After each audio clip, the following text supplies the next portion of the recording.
What is up?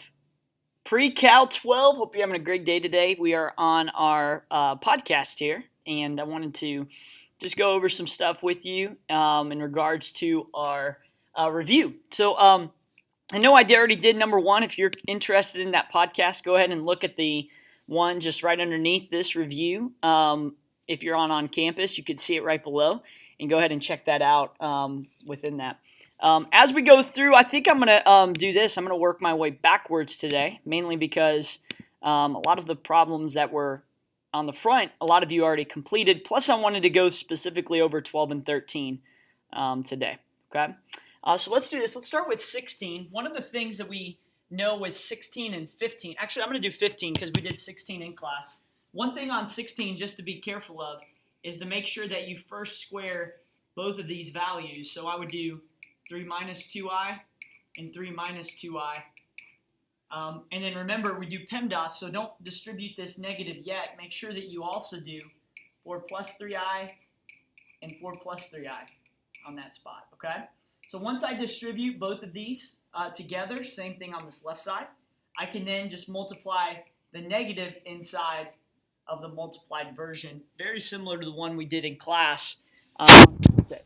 As far as our number 15 goes, and as we continue to go to the problems before this, the one thing that we got to make sure of is because they're back to back to back, and actually I want to go back to the one below this. Once I distribute the negative, you would just combine like terms once I multiplied here and here. Now the difference between this one down below and this one up on top on 15 is because they're all back to back to back, we can simply multiply the first two together and then multiply by the last value, okay? So the first two would be negative I times 1 minus 3i. That's here, okay? Now, in multiplying negative I times 1 minus 3i, we would get, if I multiplied, we would get negative I plus 3i squared, okay? Negative I plus 3i squared. So if I were to then take this I squared and turn it into a negative 1, it would be the same as saying 3 times negative 1 with that negative I on the outside as well. So obviously, once simplified, we would get negative I minus 3 for the first two terms that we would distribute. Now, the third value, which I'll use different color for, would be this third one here, right? And what we're going to do is just bring it over towards the part that we've gotten here, so the simplified part of the first two. Remember that when we multiply the first two together and the last two on this one with the negative in the middle, we combine. Whereas this, since it's all back to back to back, side by side, we can distribute again. So we distribute the new version, the new part, 1 and 2, times the last one. So when we do this, the one thing core of what we want to focus in on is square root of negative 36. We bring an I to the outside, okay? So if I were to do this, I comes to the outside, and square root of 36 is 6. So that would produce actually 6i. So this would be the same as saying 4 minus 6i. Okay? And then we go negative I times 4. We're just distributing here. Get negative 4i. Negative I times negative 6i is positive 6i squared.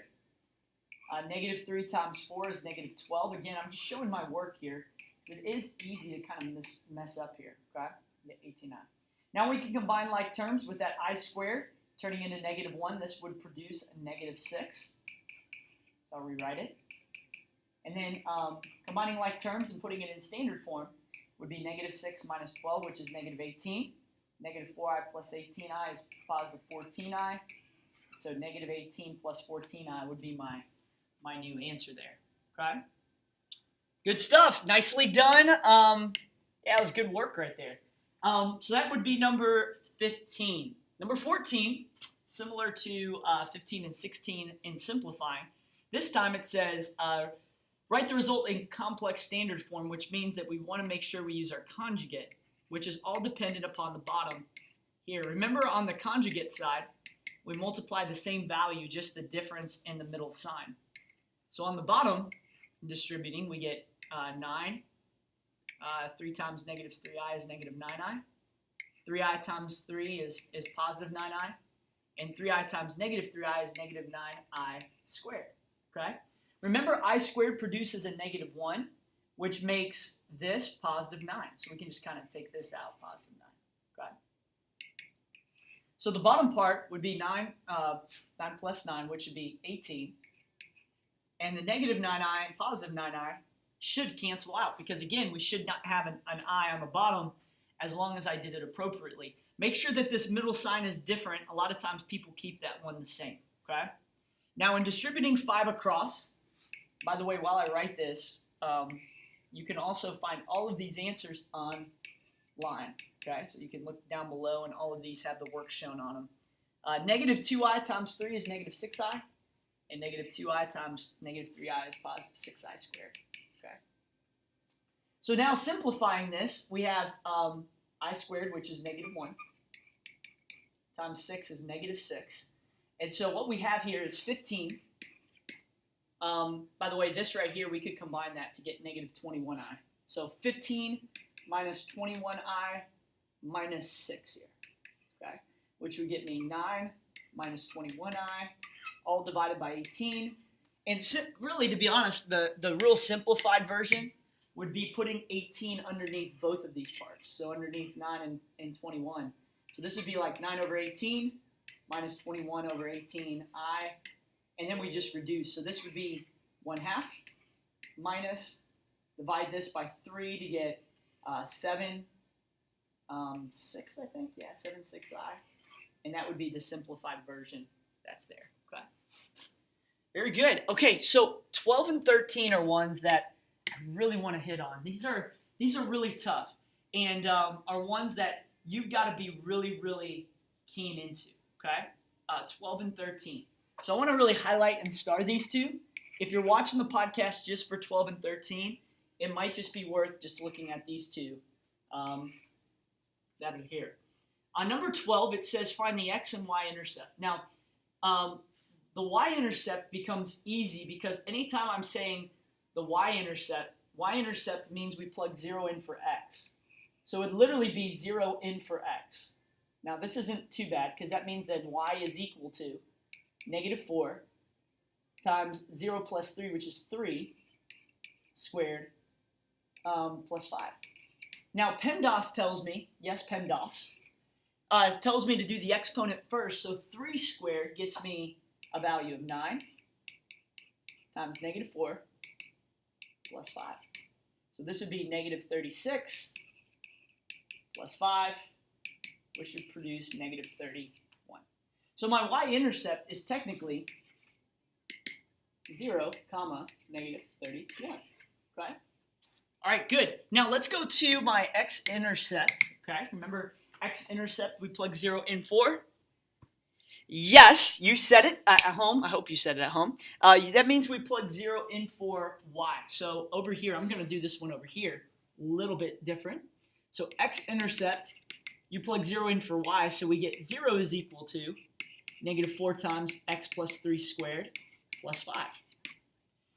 Now, on this one, we're trying to figure out what x is, right? Trying to solve for x. Because of that, the x-intercept can't really be factored in this form. We really just solve it. So we're going to subtract by 5. Again, this is vertex form, right? So this is this one's vertex, and this one is standard. We'll get there in a second. That bottom one, right? So what we can do now is subtract by 5. So we get is equal to negative 4 times x plus 3 squared. Now, how do I get x by itself? Well, I can simply divide by negative 4, right? Okay, so all I'm doing is trying to get x by itself. So I'm solving equation, right? So this is gone. So I get 5/4 equals x plus 3 squared. Now, again, getting x by itself, I do the opposite of squared, which is what? Yell it out in your house? Yes, that's correct. It's going to be the square root of it, right? Square root of both sides. So that cancels here, but if I square root a squared, this produces both a plus and a minus, okay? So now I'm left with x plus 3 is equal to plus or minus the square root of 5 over 4. So then I can subtract by 3, where x is equal to negative 3 plus or minus. And the square root, you could actually do it to both top and bottom, which the top doesn't change. But then the bottom, the square root of 4, could actually be 2. So that right there, that's actually technically the x-intercept. But you could also do this and get a decimal by just putting this in your calculator too. Okay? Okay, cool. Cool. I went through a lot there in number 12. I hope that makes sense. Again, the big thing, x-intercept, plug 0 in for y, right? That's y. And with y-intercept, you got to plug 0 in for x, right? Got to plug 0 in for x for y-intercept. Okay. All right, good stuff. Let's go to our 13. Oh, man, this is a tough one. Okay, so first thing, I don't like this form mainly because it's not necessarily in standard form here. It's and we're trying to go to vertex.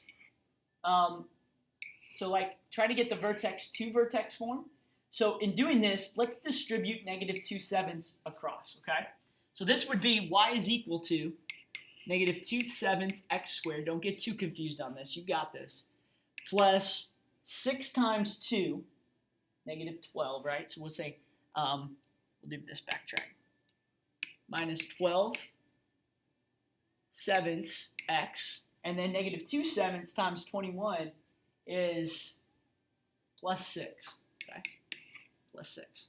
Now, as I figure this out, the vertex is negative b over 2a. And then to get the y, we do f of negative b over 2a, right? Now, b would be the fraction negative 12/7, right? Okay, so we got minus negative 12 over 7. And then all over 2 times a would be negative 2/7 here, okay? Okay, so kind of different. If you start getting confused, like, oh my goodness, coach, what in the world? I don't know if you could possibly use a calculator on this. So plug it in your calculator where 2/7 was an actual decimal. I guess you could do that to find the vertex. But I want to do it by hand just so that you've seen this. So we've got right here 12 over 7 times negative 4 over 7. A fraction over a fraction allows me to flip this to the top and multiply by 7 over 4. Negative 7 over 4, which cancels. 4 goes into 12 3 times. And since this is a negative, we get negative 3 as my x. Now my y becomes different, right? My y is different because I want to make sure I can plug negative 3 back in for this and then multiply it out to get my y. I'll go back to my original because it looks unique here, so it looks a little bit better here. Y equals negative 2/7, parentheses, negative 3 squared plus 6 times negative 3 minus 21. All right, negative 3 squared is 9, plus 6 times negative 3 is negative 18, minus 21. Combine these two, that gets me negative 30, okay? Now, negative 30 times negative 2/7 gets me 60 over 7. Now, you could get a decimal on that. If you did a decimal, I think that'd be like 8.6 or something like that or whatever. But yeah, that would be perfect. And I think that one's positive. So this is actually the vertex, okay? All right, so question. How do I find vertex form? Well, the big thing is once I've found the vertex, you'll also, let's say you got the vertex wrong, still plug it into your equation because I can at least give this to you even if you got this wrong and you showed some work. So remember this is h comma k. So h would be negative 3, so x minus negative 3 is x plus 3. K is 60 over 7, or you could put the decimal, which is 8.5 or 8.6, something like that. The a is a little different. To get the a, we go back to the original. And remember, this is a, b, and c. Well, the a here is actually the same thing as the a down here. So this would be negative 2/7 x plus 3 squared plus 60 over 7, okay? All right, good. Don't let the fractions confuse you. The big thing is to always attack it, again, with the vertex, find the vertex, and then being able to plug it into that equation there, okay? All righty. Oh, yeah, this is a good one, too. Again, kind of the same idea, writing it in vertex form. Again, same thing, negative b over 2a, right? Plug it in to get what your y is. And then once I get that, then I could plug it into my equation, y equals a parentheses x minus h squared plus k. Plug in h, plug in k. And remember that, again, a would be, by default, -3 because that's a, b, and c. So actually, you could plug in -3 there, kind of go off that. The x-intercepts are a little different. X-intercepts is where we plug 0 in for y, right? Or the f of x. So this would be 0 is equal to -3x squared plus 9x minus 7.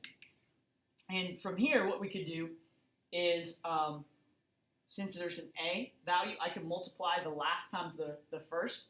And this would get me 0 equals x squared plus 9x plus 21. What two numbers, when multiplied, get me 21? Is that going to... Trying to see if that will work.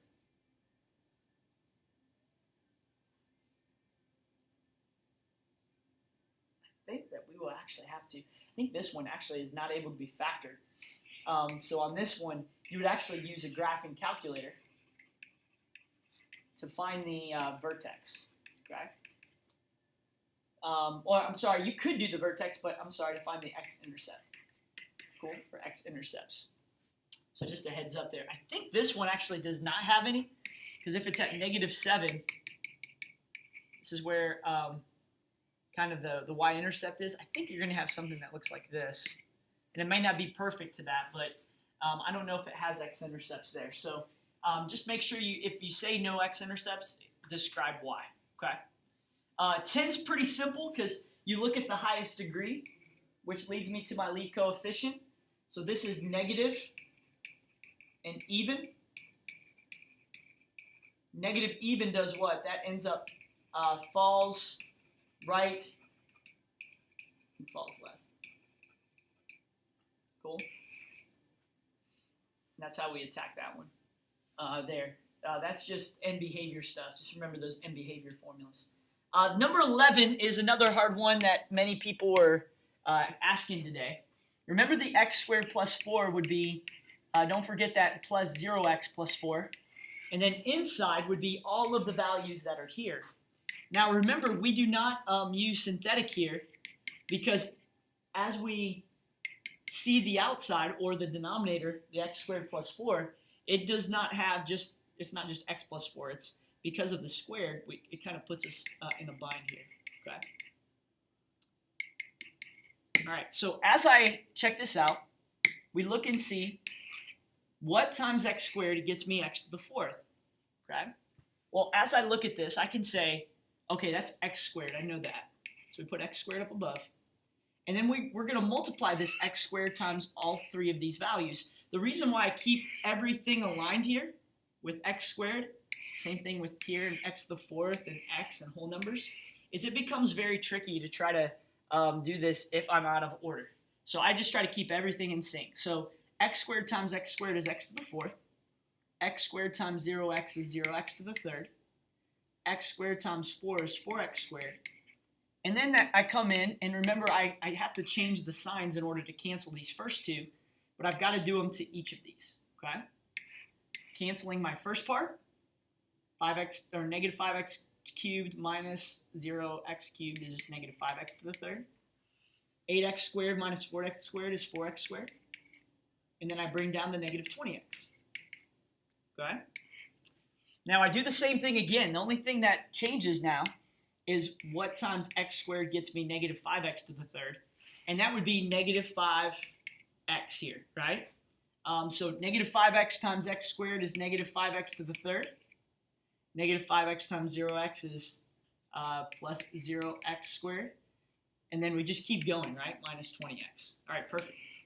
So then I check this out. Once I multiplied, I change the signs, positive. This is now negative, positive. Actually, these canceled as well as these. You'll notice the same process. Add these down to get 4x squared and 0x. And then I bring down that 16 down below, okay? Again, my final thing, and I'll do it with yellow here, what times x squared gets me 4x to the 2nd? And that last value will be positive 4. And then I just distribute. So we get 4x squared plus 0x and 16. I change each of the signs, cancels, cancels, cancels, okay? Remainder of 0. So my answer would be x squared minus 5x plus 4 no remainder, but if I did, let's say it was x plus 1, I would just put that over my outside x squared plus 4. But there is no remainder, so we just keep it as is. Okay. All right.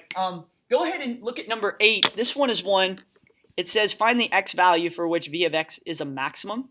Talking about this. This is referring to an open box where x is like the cutout of that box, and it's represented by this equation.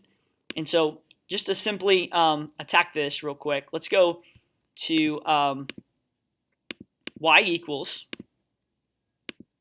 x times 23 minus 2x, and then squared. All right, now when I graph this, it might be hard to actually see this. This is kind of weird. So I'm going to go ahead and zoom standard, which is number 6. And I don't know if it'll even touch this or not. Okay, you kind of see something going up here. Let's go ahead and zoom out. Let's go zoom out. So I start zoom standard. I know I'm really focused on this right side, okay? Okay, so one thing that we want to make sure of that we're going to look at, I think I want to make sure, can we go up one more?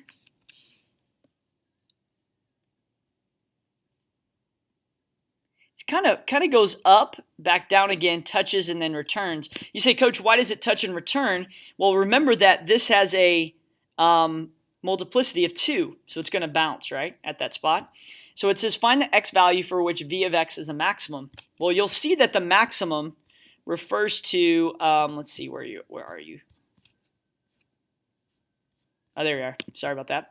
The maximum refers to this top part, and we could kind of, if I were to adjust my window, see if I can, I'm going to go right here. I'm going to go -10. I'm just going to make this little, I can always go to my window, by the way, and just kind of adjust this. I'll adjust to 400. See if that will help. I don't know if that'll hit. Yeah, you kind of can see it. It's more like up in this area, right? And then bounces and then it goes. Because it's cubic, it'll go from -infinity and then to the infinity on the top right. So to find this maximum, I'll go to second trace, go to maximum. See if we can see where's the, oh, there it is. It's going kind of up. And then, yeah, the x is like it's over here. So because we want to make sure it's in this window, let's see if I can zoom fit, which is 0. Let's see if that'll, I don't know if that's going to do anything. Okay, so here's the deal. This, as I go to this, let's go to zoom in. It's kind of crunched. It's weird how this kind of works here. Let's go to window. The y min, that's the key. So let's go to -10. See if we can we're just adjusting this real quick. Yeah, and this is really, really high. So this number down here, when we did the zoom fit, it's like extremely high. So let's see if we just do like 10,000. I know that's still high, but let's see if we can get like a little bit. There you are. So it kind of goes up, down, and back up again. So just to get this little maximum here, let's go to second trace. I just wanted to make sure I saw it a little bit better for your sake. You don't necessarily have to see it great to do it, but sometimes it can be a little tricky in just getting it in the window. So you can adjust it using window and zoom. I would recommend doing that problem, maybe one of the latter or later ones for there. So there's the x, there's the y. That question asked, find the x value where it's a maximum, and I think it's literally this, right? And then this would be the actual volume maximum as it relates to the y, or v of x, okay? Notice, again, it can't be a negative value, right? And neither can it go to infinity. So we're really focused on that area right in between, okay? I want to see if we zoomed in. Let's see if we zoomed in on that. Let's see if it kind of hits that a little bit better, right? If you go to your window, let's see what the window is. You might just have to adjust this just a little bit, especially the y, so that you could kind of see it and it's proportional on that, okay? All right, good stuff. We did that one. Number 7 is a synthetic division one. That might be a good one to check out. Number 5 was one people were asking me about the zeros. Remember on this one is x plus 3, like the factor of this. The factor of 0 is just simply x. 2 is x minus 2. But with the multiplicity of 2, that means there's 2 of them, right? And then what we would do is simply multiply these out. So x times x plus 3. And I'm doing this quickly, but we would do this one. X minus 2 times x minus 2 would be x squared. Good. And then I would multiply this one times this one.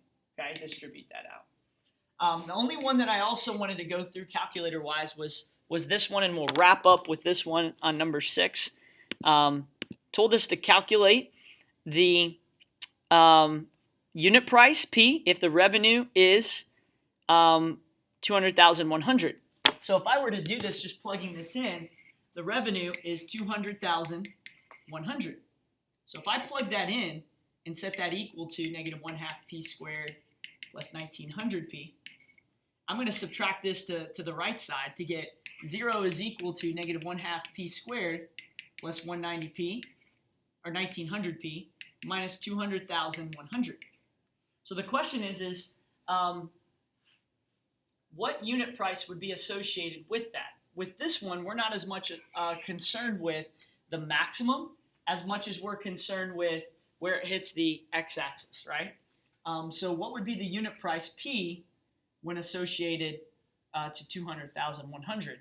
So to find the x-intercept, it might be easiest if we just put it in my calculator and solve for where the x-intercept was. So let's do that. Let's go y equals. I'm going to say negative 0.5. It's the same as P.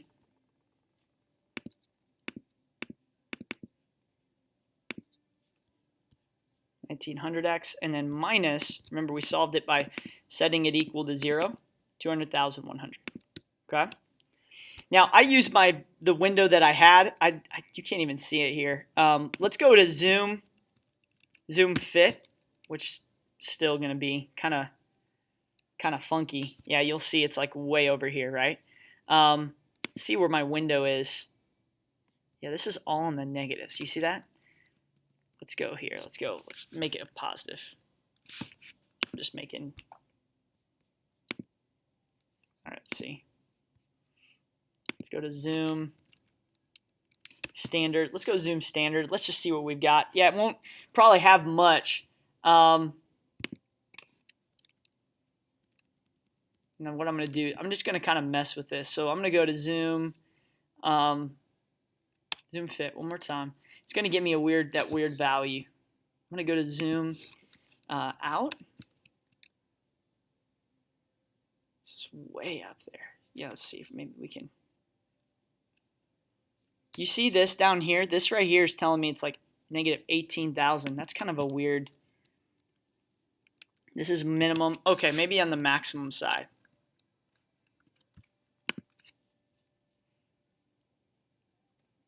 And then it's kind of coming over on this part.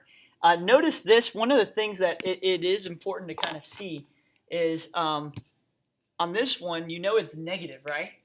So you know it's going to be kind of going downward like this. The question is how? So I would say right here, down would be downward. See if we can keep. Make sure, here we go. Zoom. Let's go to window here. Let's make the X a little bit bigger because I think that's the problem. Let's go 1,000 or 10,000. Oh, there we are. Okay, so you see how it goes up and back down again. Okay, you see that? And we could actually go zoom out.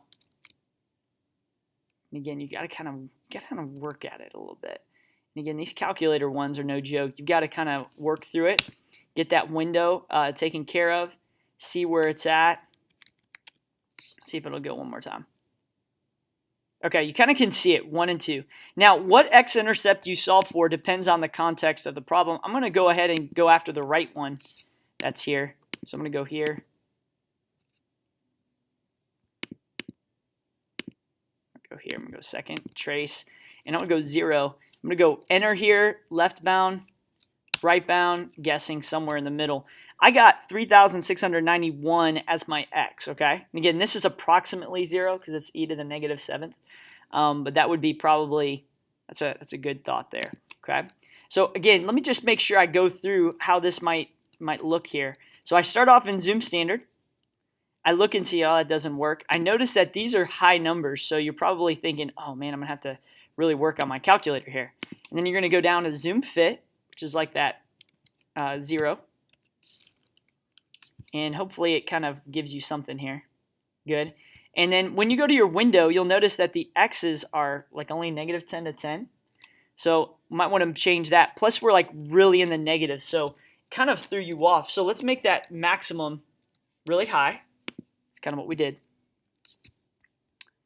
Again, it's kind of this weird thing here, mainly because this x is not very high. So we're going to go from negative 10 into maybe like 10,000 just to make it a little bigger because we're talking big values.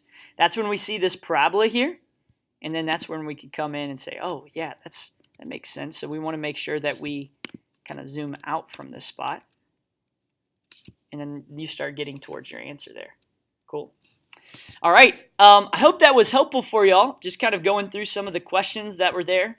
Happy studying there. And again, check out some videos if you need some help. Shoot me an email if you have any specific questions. Have a great weekend. See y'all. Bye.